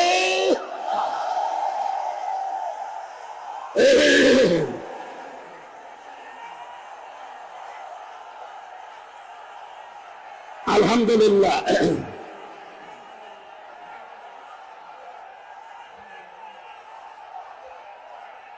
এবার বসেন, আমি তো দাঁড়াতে বলি নাই, বসেন বসেন। আমাদের আজকের আলোচনার বিষয় আমি আরম্ভ করছি। যেহেতু হারাজন শব্দের ব্যাখ্যা বলছিলাম যে নির্ভীক হয়ে কথা বলা লাগবে, কে বেজার হবে কে খুশি হবে ওটা আমার দেখার দরকার নেই। আমি দেখতে চাই আমার আল্লাহ কি বলেছেন, রাসূল কি করেছে। এ কথাটা বলেছিলেন 20 শতাব্দীর একজন মুজাদ্দিদ। এই যে এই বইটায় যার ছবি দেখতে পাচ্ছেন, মাওলানা সাজ্জেদ আবুল আলা মওদুদী রহমতুল্লাহ আলাইহি, তার এই কথাটা বিশ্বের হাজার হাজার লক্ষ লক্ষ মানুষের কলিজায় লেগেছে। যে আমি ইসলাম মানতে গিয়ে কোনোদিন দেখিনি যে বাবা কি বলেছে, দাদা কি করেছে, পীর সাহেব কি বলেছে, না, আমি দেখতে পেয়েছি আল্লাহ কি বলেছে, রাসূল কি করেছে। আমরা তার এই কথাকে সামনে নিয়ে তাফসীরুল কোরআন মাহফিল লিখে দিয়েছেন। আমার তেলাওয়াতকৃত আয়াত সূরা বাকারার 278 নম্বর আয়াতটার উপরে ভিত্তি করে আমরা কথা বলবো। মুমিন জীবনের 7 দফা কর্মসূচি আমার আল্লাহ আমাদেরকে দিয়েছেন। মরণের আগে হলেও আমরা যেন এই 7 দফা কর্মসূচি দুনিয়ায় পালন করতে পারি, আল্লাহ তৌফিক দেন, বলেন আমিন। এই 7 দফা কর্মসূচি যদি আমরা পালন করতে চাই, এর এগেনস্টে, এর বিপরীতে আমাদের প্রকাশ্য শত্রু কে? আরো জোরে বলেন। শয়তান ও 7টা কর্মসূচি খাড়া করে রাখবে। আজকের আলোচনার বিষয় মুমিনের 7 দফা কর্মসূচি বনাম শয়তানের 7 দফা কর্মসূচি। দেখি আমরা কোনটা নিতে পারি। আল্লাহ রাব্বুল আলামিন জানিয়েছেন, ইয়া আইয়ুহাল্লাযীনা আমানু আতিউল্লাহ, ইয়া আইয়ুহাল্লাযীনা আমানু তাকুল্লাহ ওয়া যারু মা বাকিয়া মিনার রিবা ইন কুনতুম মুমিনিন। এই বসেন বসেন, খুব গুরুত্বপূর্ণ বিষয়, এখান থেকে আজকে নিয়ে বাড়ি যাওয়া লাগবে। আমার প্রথম মুমিন জীবনের কর্মসূচি দফা 1 নম্বরে আমার আল্লাহ দিয়েছেন, মুমিন যেই সমাজে থাকবে ওই সমাজে সুদ থাকতে পারবে না। এখানে আল্লাহ ইমানদারকে ডাক দিয়েছেন, ওহে যারা ইমানের দাবি করো, আমাকে ভয় করো। ওয়াযারু মা বাকিয়া মিনার রিবা, সুদের যত বকে আছে সব ছেড়ে দাও। ইন কুনতুম মুমিনিন, যদি মুমিন দাবি করো। তাহলে মুমিন জীবনের 1 নাম্বার দফা সুদ মুক্ত সমাজ তৈরি করা। আর এটাই বাংলাদেশে তৈরি করবে ফেরেশতারা। আরো জোরে বলেন, আরো জোরে বলেন। এই বাংলাদেশে এখন ইসলামী ব্যাংক আছে, যদিও জালেমরা এসালামের মাধ্যমে ৭৫,০০০ কোটি টাকা এখান থেকে মারিং কাটিং করে ব্যাংকটা দুর্বল করে দিয়েছে। আমরা চাই আল্লাহ পাকে ব্যাংকে আবার দাঁড় করিয়ে দেবেন। এই ব্যাংকে মোশারাকা, মোদারাবা, মোরাবাহা, বায়ে সালাম, বায়ে ইস্তেসনা, বায়ে মুআজ্জাল, বায়ে ওয়াহেদা সহ প্রায় ২৮টা নিয়ম নীতি আছে ইসলামী অর্থনীতিতে। এই বাংলাদেশে যত ব্যাংকিং সেক্টর আছে, ব্যাংকিং ব্যবস্থা আছে, সমাজে এই দেশে যদি সরকারি ভাবে যাকাত কায়েম হয়, সবগুলোতে ইসলামী অর্থনীতির ভিত্তিতে ব্যাংক চলবে। কথা বলেন ঠিক কিনা? তখন ইচ্ছা করলে আপনি আর সুদ খেতেও পারবেন না, সুদ দিতেও পারবেন না। আজ চট্টগ্রামের বিভিন্ন এলাকায় আমরা শুনেছি টাকা ছেড়ে রাখে, টাকা আসে না নেই? বলুন বলুন। ১,০০০ টাকা দিলে মাসে মাসে ২০০ টাকা করে বেশি দেয়, তার মানে ১২০০ টাকা দেয়। এটা মায়ের সাথে জেনা করার গুনাহ হচ্ছে। চট্টগ্রামবাসী, আজকে থেকে কঠোর সিদ্ধান্ত নেওয়া লাগবে, আগামীর বাংলাদেশ হবে সুদ মুক্ত বাংলাদেশ। এটার জন্য যদি দল করা লাগে, এটার জন্য যদি মিছিল করা লাগে, এটার জন্য যদি মিটিং করা লাগে, এটার জন্য যদি ভোট দেওয়া লাগে, মুমিন জীবনের প্রথম দফা যেহেতু এইটা, এ কাজে আমরা আছি না নেই? আল্লাহ তৌফিক দেন, বলেন আমিন। ২ নম্বরে বেশি দফা, মুসলিম না হয়ে আমরা কেউ মরব না। সূরা আলে ইমরানের ১০২ নম্বর আয়াতে আল্লাহ দলিল দিয়েছেন, ইয়া আইয়ুহাল্লাযীনা আমানুত্তাকুল্লাহা হাক্কা তুকাতিহি ওয়া লা তামুতুন্না ইল্লা ওয়া আনতুম মুসলিমুন। ওহে যারা ঈমানের দাবি করো, আমি আল্লাহকে ভয় করো যেভাবে ভয় করা উচিত। আর তোমরা মরবা না যতক্ষণ তোমরা মুসলমান না হতে পারো। আমাদের জাতির পিতা হযরত ইব্রাহিম আলাইহিস সালাম ইন্তেকালের আগে তার কলিজার টুকরা সন্তানদেরকে ডাক দিয়ে তিনি বলেছিলেন, وَوَصَّى بِهَا إِبْرَاهِيمُ بَنِيهِ وَيَعْقُوبُ يَا بَنِيَّ إِنَّ اللَّهَ اصْطَفَى لَكُمُ الدِّينَ فَلَا تَمُوتُنَّ إِلَّا وَأَنْتُمْ مُسْلِمُونَ। হযরত ইব্রাহিম ও ইয়াকুব ইন্তেকালের আগে সন্তানদেরকে ডাক দিয়ে বললেন, কলিজার টুকরার সন্তানেরা, অবশ্যই আল্লাহ তোমাদের জন্য একটা দিনকে নির্ধারিত করেছেন, মনোনীত করেছেন। দিন মানে রাতের পরে যে দিন আসবে ওই দিন, ওটা ইসলাম। দিন মানে কি? আরো জোরে বলেন। ওই দিন তোমরা দুনিয়াতে মেনে চলবা। ফালা তামুতুন্না, আর মরবা না, ইল্লা ওয়া আনতুম মুসলিমুন, যতদিন মুসলমান না হতে পারো। এজন্য মুমিন জীবনের দ্বিতীয় দফা হবে মুসলিম না হয়ে আমরা মরব না। আল্লামা সাইদি রহমতুল্লাহ আলাইহি সারা জীবন যদি নিজে কোরআন পড়তেন, একটা শত্রু বাংলাদেশে পেতেন না। সারা জীবন যদি কোরআন বুঝতেন, একটা শত্রু তার থাকতো না। সারা জীবন যদি কোরআনে কারিম মেনে চলতেন, একটা শত্রু তার বাংলাদেশে থাকতো না। তিনি যেই বলেছেন এই কোরআন আমি নিজে পড়বো, নিজে বুঝবো, নিজে মানবো, শুধু তা না, এটা আমি মানুষকে মানাতে চাই। কথা বলুন। তখনই তার শত্রু হয়ে গেছে। চট্টগ্রামের আলেমদের আলেম, হাজার হাজার আলেমের উস্তাদ, হেফাজত ইসলাম বাংলাদেশের সাবেক আমির মরহুম আল্লামা শাহ আহমেদ শফি রহমতুল্লাহ আলাইহি যতদিন বলেছেন আমি কোরআন পড়বো, বুঝবো, নিজে মানবো, একটা শত্রুতার ছিল না, এদেশে অনেকে চিনতও না। যেই বলেছে না আমি এটা মানুষকে মানাতে চাই, তখনই তার নাম হয়ে গেছে তেতুল হুজুর। এই জন্য আমাদের এই দেশে আমি মুসলমান না হয়ে মরব না। এই কর্মসূচি হাতে নিলে অবশ্যই কিছুটা কিছু বাধা আসবে, সব বাধা আমি উতরিয়ে যাব, কারণ এটা আমার জীবনের দফা। 3 নম্বর দফায় পেয়েছি ওসিলা ধরতে হবে জিহাদকে। কাকে?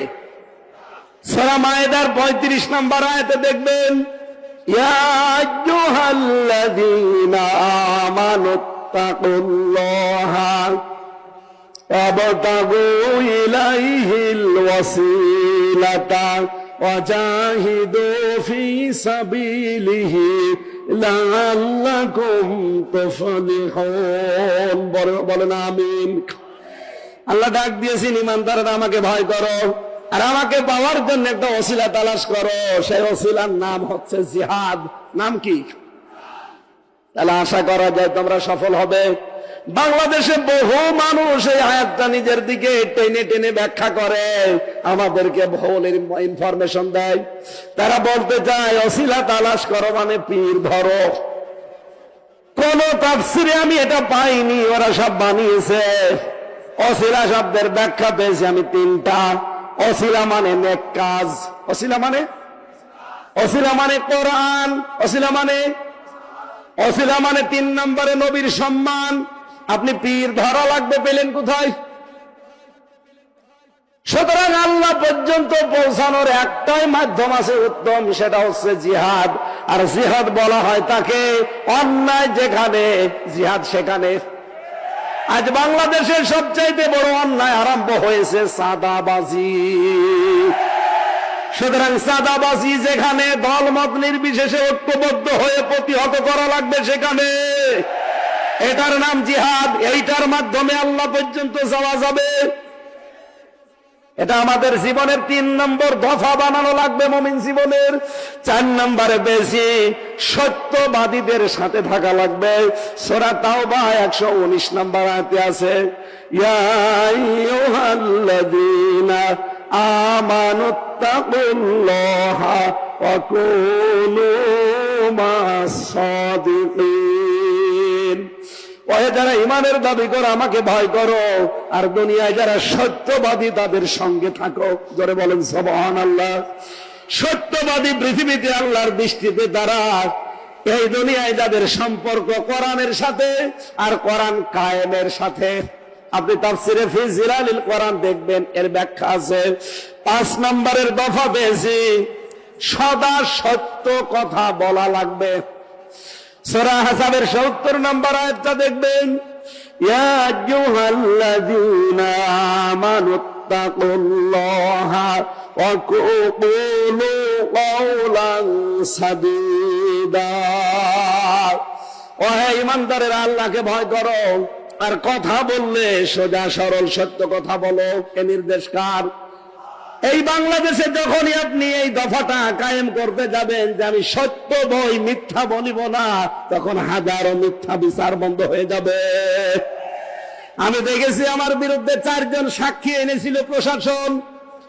এই জালেম সরকার কুষ্টিয়ার 4 জনকে বানিয়ে সাক্ষী নিয়ে এসেছিল আমার বিরুদ্ধে। তারা সাক্ষী দেওয়ার আগে পিপি তাদেরকে কোরআন শরীফ হাতে তুলে দিল। এটা তুলে দিয়ে বলছে, যাহা বলিব সত্য বলিব, সত্য বই মিথ্যা বলিব না। অথচ এটা যে হাত থেকে সরে গেল দেখলাম পুরা যা বললো সব মিথ্যা কথা। এজন্য আমার জীবনের দফা বানানো লাগবে এটা। আমি যদা যা বলবো এখন থেকে সদা সত্য কথা বলবো। কথা বলে না কেন? 6 নম্বরে আমি দফা পেয়েছি মুমিন জীবনের, এইটাই আমার মনে হয় আসল দফা। এখন থেকে বিশ্ব নবী মুহাম্মদ রাসূলুল্লাহকে একমাত্র আদর্শ মানা লাগবে। সূরা হাদীদের 28 নম্বর আয়াতটা আপনি তাফসীর খোলেন, ইয়া আইয়ুহাল্লাযীনা আমানুত্তাকুল্লাহা ওয়া আমিনু বিরাসূলিহি ইউতিকুম কিফলাইনি মির রাহমাতিহি ويجعل لكم نورا تمشون به ويغفر لكم الله غفور رحيم। যারা ঈমানের দাবি করে আমাকে ভয় করো, ওয়ামিনু বিরাসূলিহি, আর আমার রাসূলের উপর ঈমান আনো, আই আতিউল্লাহ আতিউর রাসূল। এখানে তাফসিরে হাক্কানির ভেতরে মুফাসসির লিখেছেন রাসূলের উপর ঈমান আনা মানে তার আদর্শ মেনে চলা। আমি এই জন্য আগেই বলেছি আপনাকে জীবনের দফা বানাবেন এইটা, যাদের জীবনে রাসূল ছাড়া অন্য কেউ আদর্শ আপনি আজকে লিখে নিয়ে যেতে পারেন। মরণের পরে কবরে দিলে বিশ্ব নবীকে যখন দেখিয়ে বলবে মান হাজার রাজুল, আপনি বলবেন লা আদরি, আমি চিনি না। কিন্তু আমি বলতে পারবো হাদা নবিয়্যুনা মুহাম্মাদুর রাসূলুল্লাহ সাল্লাল্লাহু আলাইহি সাল্লাম, কারণ আমি এই জীবনে বিশ্ব নবী বাদ দিয়ে কাউকে আদর্শ মানি না। আমাদের সবার জীবনে 6 নাম্বার দফা এখন থেকে থাকার দরকার আছে না নেই? তারা নবী ছাড়া অন্য কাউকে আদর্শ মানেন না, তারা হাত তোলেন, লিল্লাহি তাকবীর। আলহামদুলিল্লাহ। বীর চট্টগ্রামবাসী 7 নাম্বার দফাটা আমাদের এবার শেষ দফা। এটা মুমিন জীবনের 7 নাম্বার দফা হচ্ছে এখন থেকে আখিরাতের পুঁজি তৈরি করে পাঠাবো। সূরা হাশরের 18 নম্বর আয়াতে আমার আল্লাহ দলিল দিয়েছেন, ইয়া আইয়ুহাল্লাযীনা আমানু তাকুল্লাহা ওয়াল তানজুর নাফসুম মা কদ্দামাত লিগাদ ওয়াত্তাকুল্লাহ ইন্নাল্লাহা খাবীরুম বিমা তা'মালুন। যারা ঈমানের ভয় করো, আমাকে ভয় করো, প্রতিটি ঈমানদারের উচিত আগামীকাল তার কি পুঁজি তৈরি হচ্ছে এটা চিন্তা ভাবনা করে দেখা। আমি বলছি আবার আমাকে ভয় করো, তোমরা যা করো প্রতিটি জিনিসের খবর জানেন কে? এই জন্য আমাদের জীবনের শেষ দফা, ফাইনাল দফা, সর্বশেষ দফা, এখন থেকে এইটাই সিদ্ধান্ত নেওয়া লাগবে আগামী দিনের প্রস্তুতির জন্য আমি কি পাঠাচ্ছি। আল্লাহর এক বান্দা চট্টগ্রাম বাজারে মনে করেন বাজার করছে, 100 টাকার নোট দিয়েছে দোকানদারকে। দোকানদার টাকাটা নিয়ে উলট পালট করে বলছে না এটা চলে না, নিয়ে যান, অন্যদিন দিয়ে যাবেন। যেই বলেছে চলে না, উনি সেন্সলেস হয়ে পড়ে গেছে। লোকজন এসে বলছে কি দোকানদার, এ বুজুর্গ মানুষটাকে আপনি মারধর করেছেন? বলছে না, আগে হোশ ফিরান। হোশ ফিরিয়েছে, সেন্সলেস হয়ে গেলেন কেন? আপনাকে মেরেছে দোকানদার। লোকটা বলে না, সেন্সলেস হলেন এই টাকাটা দিয়েছিল মানে উলট পালট করে দেখে বলছে এর মাঝে যে লাল দাগ থাকার দরকার ছিল একটা দাগ ওইটা নেই, এটা অসল টাকা, এটা চলে না। আমি চিন্তা করলাম আমারও তো জীবনের একটা 100 টাকার নোট আছে, তার নাম হায়াত। আমি যদি এখনই মারা যাই, কবরে আমাকে যদি আল্লাহ দিয়ে দেয়, জিজ্ঞাসা করে বান্দা তোর যে জীবন নিয়ে আসলি এই জীবনটা অসল। এর ভেতরে শয়তানের যে 7 দফা ছিল প্রত্যেকটাই পাওয়া যাচ্ছে। শয়তানের 7 দফার প্রথম দফা, শয়তান চায় মানুষকে শিরকে নিমজ্জিত করতে। যখন পারে না দ্বিতীয় দফায় যায় সে মানুষকে কুফরি করাতে। এটাও যখন পারে না 3 নম্বরে তখন সে মানুষকে দিয়ে বেদাত করায়। আর বাংলাদেশে এটা সবচাইতে বেশি। 4 নম্বরে ও মানুষকে যখন আর পারে না বেদাত করাতে তখন কবিরা গুনার দিকে নিয়ে যায়। এটাও যখন পারে না, যখন বারবার সগীরা গুনাহ করায়। এটাও যখন পারে না তখন ভালো অপেক্ষা নিম্ন কাজ যেটা সেইটা করায়। এইটাও যখন পারে না 7 নম্বরে তখন তাকে কষ্ট আর মুসিবতের ভেতরে ফেলে দেয়। কষ্ট মুসিবতের ভেতরে ফেলে দিয়ে তখন আল্লাহকেও ভুলিয়ে দেয়। মানুষ যখন কষ্ট মুসিবত বিপদের ভেতরে নিজের হাতে নিজে পড়ে যায়, কোন বিপদ আপদ কিন্তু আল্লাহ মানুষের উপর দিতে চান না, সব আমাদের হাতের কামাই করা। যেই বিপদে পড়ে মুসিবতে পড়ে নিঃস্ব হতে থাকে গনার কাছে, আল্লাহ রাব্বুল আলামিন তখন তাকে আকাশের চাঁদ ও ঝলসনা রুটির মতো দেখায়, তখন তার ঈমানই নষ্ট হয়ে যায়। লোকটা ডাক দিয়ে বলছে আমি চিন্তা করলাম আমারও তো একটা 100 টাকার নোট আছে। আল্লাহ পাক যদি বলে বান্দা শয়তানের যে 7 দফা ছিল তোর আমলনামার ভেতরে, জীবনের ভেতরে সব দফাগুলো পাওয়া যায়। শিরিক পাওয়া যায়, কুফরি পাওয়া যায়, বেদাত পাওয়া যায়, কবিরা গুনাহ পাওয়া যায়, বারবার সগীরা গুনাহ করতে সেটা পাওয়া যায়, সবগুলোই তো পাওয়া যাচ্ছে। এবছর আমলনামা দিয়ে আমার বানানো জান্নাত তোকে দেওয়া সম্ভব না। তখন আমার কি হবে এই চিন্তা করে আমি সেন্সলেস হয়ে গেছি। আমি যখন একা একা থাকি মাঝে মাঝে আমার চিন্তা হয়, রব্বুল আলামিন যদি বলে হামজা 2024 সালের ডিসেম্বর মাসের 31 তারিখ পর্যন্ত তোরে মাফ করে দিলাম, যা তোর জবাব দেওয়া লাগবে না। তোর এই 33 বছর বয়সের 2024-এর 31শে ডিসেম্বর পর্যন্ত মাফ। শুধুমাত্র জানুয়ারি মাসের 1 থেকে আজকে 29-30 তারিখ, এই 30টা দিনের হিসাব দিয়ে তুই জান্নাতে চলে যা। আমার মাঝে মাঝে চিন্তা হয় একা থাকলে যে আমার 30 দিনের হিসাব দেওয়াও সম্ভব না। আপনারা পারবেন? এই জন্য 7 নাম্বার দফাটা এখন থেকে আরম্ভ করেন। আখিরাতের জন্য কিছু পুঁজি তৈরি করে পাঠান। আমি সহ যারা এসেছি প্রত্যেককে আল্লাহ পাক এই 7টা দফা মেনে চলার তৌফিক দিন, বলেন আমিন। শয়তানের এই 7 দফায় ঝাঁটার বাড়ি দিয়ে আজকেই বিদায় নিতে পারি, আল্লাহ তৌফিক দেন, বলেন আমিন। আগামীকাল যেহেতু এর চাইতে আরো 10 গুণ মানুষ বেশি আসবেন আপনারা, আমি জানি। এক একজন অন্তত 4-5 জন করে নিয়ে আসবেন। ডক্টর মাওলানা মিজানুর রহমান আজহারি শ্রদ্ধাভাজন বড় ভাই আগামীকাল আসবেন। আমি আমার যতটুকু কণ্ঠ এবং স্বাস্থ্য দুইটাই আজকে শেষ, একটাও সাপোর্ট দিচ্ছে না, জোর করে আসলে হয় না। যতটুকু বলেছি এই গলার উপরে আর জীবনের উপরে জোর দিয়ে আল্লাহ আমাদেরকে মেনে চলার তৌফিক দিন। আগামীতে কোন জায়গায় সুন্নতি ময়দানে আগামীতে এক জায়গায় আসবো ইনশাআল্লাহ।